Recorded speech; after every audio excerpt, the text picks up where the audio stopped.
Ki Hajar Dewantara, yang kita kenal sebagai Bapak Pendidikan, beliau berjuang membela bangsa melawan penjajah bukan dengan senjata, melainkan dengan memajukan pendidikan dan mencerdaskan anak bangsa. 3 semboyan beliau yang dapat kita jadikan contoh dalam kepemimpinan yaitu Ing Ngarso Sung Tulodo, Ing Madya Mangunkarso, Tutwuri Handayani, yang artinya di depan memberi teladan, di tengah-tengah memberi semangat, di belakang memberi dorongan. Jadi sebagai seorang pemimpin, kita harus dapat menjadi contoh, bukan hanya memerintah saja. Jenderal Besar TNI Purnawirawan HM Soeharto adalah Presiden kedua Indonesia yang menjabat dari tahun 1967 sampai 1998, menggantikan Soekarno. Di dunia internasional, terutama di dunia barat, Soeharto sering dirujuk dengan sebutan populer The Smiling General atau jenderal yang tersenyum, karena raut mukanya yang senantiasa tersenyum dan menunjukkan keramahan. Saya mengidolakan sosok Presiden Soeharto. Kenapa saya mengidolakan sosok Presiden Soeharto?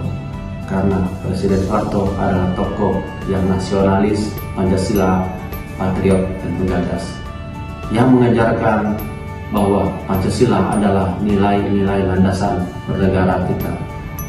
Dan juga Bapak Presiden Soeharto berperan penting dan berusaha memulihkan kembali situasi keamanan kondisi bangsa Indonesia dari gerakan 30 September yang ingin menghancurkan, merubah ideologi Pancasila bangsa dan negara kita. Dan juga dulu kita sekolah diajarkan tentang nilai-nilai Pancasila melalui penataran kehidupan yang dibuat oleh Bapak Presiden Soeharto.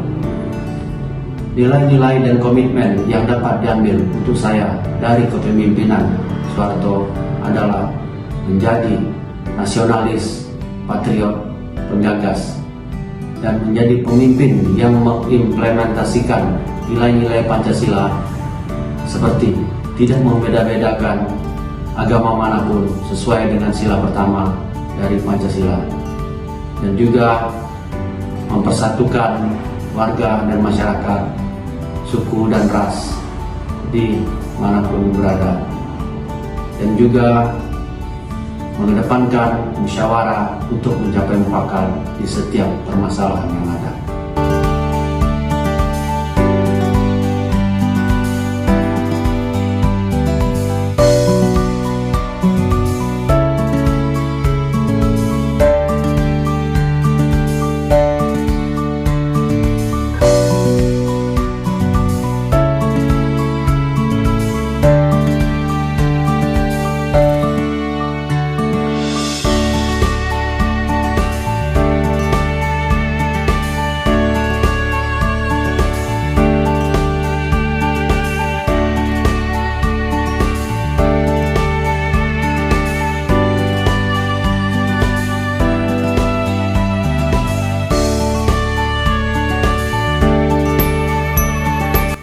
Kenapa saya mengidolakan Bung Tomo? Selain dia seorang pahlawan nasional yang diberi gelar oleh Presiden Susilo Bambang Yudhoyono pada tanggal 10 November 2008, beliau juga adalah seorang pekerja keras, cinta tanah air, berjiwa sosial.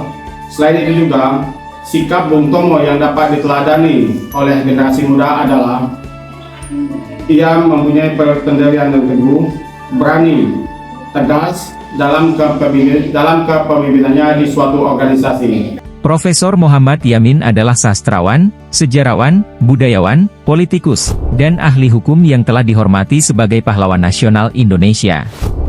Muhammad Yamin merupakan tokoh penting dalam perumusan Sumpah Pemuda.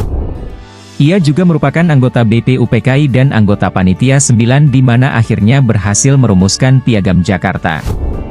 Piagam Jakarta ini merupakan cikal bakal dan merupakan dasar dari terbentuknya UUD 1945 dan Pancasila.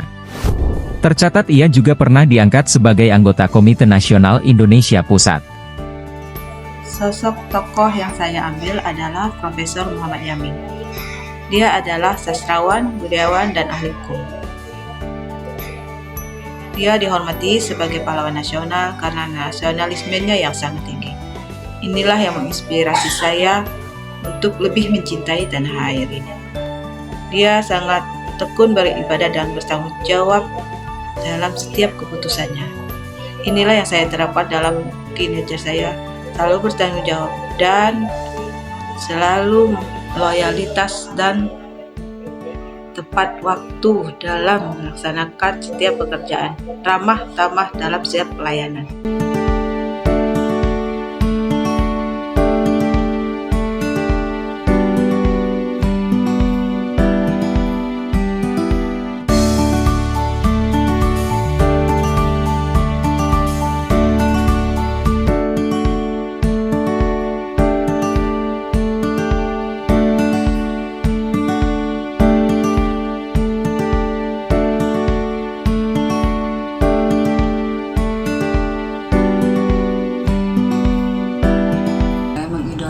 Sosok Jenderal Sudirman berkomitmen dalam hati dalam melayani masyarakat. Kita harus sopan, santun, berperilaku yang baik, dan bertata krama dalam masyarakat baik di dalam maupun di luar. Dan juga kita harus mempunyai disiplinan yang tinggi, semangat dan tanggung jawab yang telah dibebankan kepada kita, karena kita seorang ASN yang telah memegang suatu jabatan untuk sebagai amanah untuk masa depan kita. Dan saya juga berlandaskan Pancasila dan Undang Dasar 1945.